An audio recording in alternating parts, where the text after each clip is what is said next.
ഞാൻ ഇന്ന് വന്നിരിക്കുന്ന സിംപ്ലി നമ്മിൻ്റെ കുറച്ച് പ്രൊഡക്ട്സ് ആയിട്ടാണ് ഞാൻ എൻ്റെ സ്വന്തം പൈസ കൊടുത്ത് മേടിച്ചത്. അപ്പം എൻ്റെ ഒരു ചെറിയൊരു റിവ്യൂ ആണ് ഞാൻ ഇന്ന് പറയാൻ പോകുന്നത്. ഞാൻ ആദ്യം പറയാൻ പോകുന്നത് സ്വീറ്റ് കിസസ് ഹൈഡ്രേറ്റിംഗ് ലിപ് ബാമിനെ കുറിച്ചാണ്. ഇത് ഒരു ബ്രൗൺ ഷെയ്ഡാണ്. ബ്രൗണി ബ്രൗൺ എന്നാണ് ഈ ഷെയ്ഡിൻ്റെ പേര്. സ്വാച്ച് ചെയ്യുമ്പം ഇങ്ങനെ ഇരിക്കും. ഇങ്ങനത്തെ ഒരു ഷെയ്ഡാണ് വരുന്നത്. ഒരു വാം ബ്രൗൺ ആണ് വരുന്നത്. ഇതൊരു വാം ന്യൂഡ് ബ്രൗൺ ആണ്. എൻ്റെ ഒരു സ്കിന്നിൽ ഞാൻ ലൈറ്റ് മീഡിയം സ്കിൻ ടോൺ ആണ്. അപ്പോൾ എൻ്റെ സ്കിന്നിൽ ഒരു വാം ബ്രൗൺ ന്യൂഡ് ഷെയ്ഡായിട്ടാണ് ഇത് കാണുന്നത്. ഇത് ഒരു ലിപ് ലൈനറൊക്കെ വരച്ച് ഒരു നല്ലൊരു ന്യൂഡ് ലിപ്പിന് വേണ്ടി നല്ലതാണ്, അല്ലെങ്കിൽ ഒരു ലിപ് ടോപ്പറായിട്ടൊക്കെ ഇടാൻ നല്ലതാണ്. നെക്സ്റ്റ് ഷെയ്ഡ് എന്ന് പറയുന്നത് കപ്പ് കേക്ക് പിങ്ക് ആണ്. ഇത് സ്വാച്ച് ചെയ്യുമ്പോൾ ഇങ്ങനെ ഇരിക്കും. ഒരു ലൈറ്റ് ബേബി ബാർബി പിങ്ക് പോലത്തെ ഒരു ഷെയ്ഡാണ് വരുന്നത്. നെയ്റ്റ് കാണിക്കാം. എൻ്റെ ലൈറ്റ് മീഡിയം സ്കിൻ ടോണിൽ ഇതൊരു ലൈറ്റ് പിങ്ക്, ഒരു ലൈലാക്ക് പിങ്ക് ഷെയ്ഡായിട്ടാണ് എൻ്റെ ഒരു സ്കിന്നിൽ ഇത് കാണുന്നത്. എനിക്കൊരു വാം ഒലിവ് അണ്ടർടോൺ ആണുള്ളത്. അപ്പം എൻ്റെ ലൈറ്റ് മീഡിയം വാം ഒലിവ് അണ്ടർടോണിൽ ഈ ഒരു ലുക്കാണ് ഇതിനുള്ളത്. ഒരു ഫൺ മേക്കപ്പ് ലുക്കിന് പറ്റിയ ഒരു ഷെയ്ഡായിട്ടാണ് എനിക്ക് തോന്നുന്നത്. Not something that I would prefer for daily wear. Next ഒരു ക്ലിയർ ഷെയ്ഡാണ്. ഷുഗർ എന്നാണ് ഇതിൻ്റെ പേര്. ഇത് സ്വാച്ച് ചെയ്ത് കഴിയുമ്പം ഇങ്ങനെ ഇരിക്കും. ഒരു ക്ലിയർ, ഒന്നുമില്ല, ജസ്റ്റ് ഒരു ക്ലിയർ ഗ്ലോസ് പോലത്തെ ഒരു ലിപ് ബാമാണ്. ഇത് ഇട്ട് കാണിക്കാമേ. ഇതൊരു നല്ല ഹൈഷൈൻ ഗ്ലോസി ലിപ് ഗ്ലോസ് ലുക്ക് വരുന്ന ഒരു ക്ലിയർ ലിപ് ബാമാണ്. എനിക്കിത് ഡെയിലി വെയറിന് യൂസ് ചെയ്യാൻ വേണ്ടി വളരെ ഇഷ്ടപ്പെട്ടു.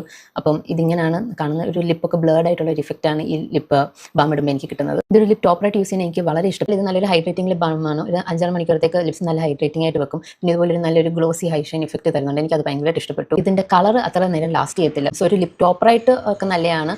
പക്ഷേ കളറിന് വേണ്ടി ഇത് മാത്രമായിട്ട് യൂസ് ചെയ്യുകയാണെങ്കിൽ റിപ്പീറ്റഡ് ആയിട്ട് ഇല്ല. നെക്സ്റ്റ് ഹൈഡ്രാഫിറ്റ് കളർ കറക്ടറാണ്.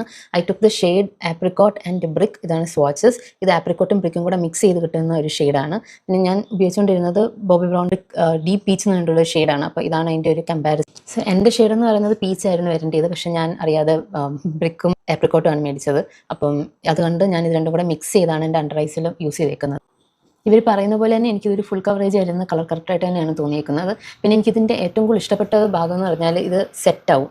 സോ അതെനിക്ക് ഭയങ്കരമായിട്ട് ഇഷ്ടപ്പെട്ടു, സെറ്റ് ആവുന്ന ആ ഒരു നേച്ചർ. എനിക്ക് ഈ കളർ കറക്റ്റർ നല്ലൊരു ഒരു അഫോർഡബിൾ ആയിട്ടുള്ള ഒരു കളർ കറക്റ്ററാണ്. നെക്സ്റ്റ് പിക്സി ഡസ്റ്റ് എന്ന് പറയുന്ന ഒരു മൾട്ടിപർപ്പസ് ഗ്ലിറ്റർ ആണ്. ഇതിൻ്റെ സ്വാച്ച് എന്ന് പറയുന്നത് ഇങ്ങനെ ഇരിക്കും. ആൻഡ് സ്പ്രെഡ് ചെയ്ത് കഴിയുമ്പോൾ ഇതുപോലെ നല്ല ഗ്ലിറ്ററി മെറ്റാലിക് ഗ്ലിറ്റർ ആണ് വരുന്നത്. It's very beautiful. അതാണ് ലൈറ്റായിട്ട് എൻ്റെ കണ്ണിൻ്റെ മണ്ടയ്ക്ക് ഇട്ടിട്ടുണ്ട്, കാജിലിട്ട് സ്മോക്ക് ചെയ്തിട്ട്. ഇത് വളരെ സ്പാർക്കിൾ ആയിട്ടുള്ളൊരു ടോപ്പറാണ്. മറ്റേ ലൈറ്റിങ്ങിൽ അത്ര കാണുന്നില്ലായിരുന്നു. അതാണ് ഞാൻ ഈ വീഡിയോ ക്ലിപ്പ് ആഡ് ചെയ്തത്.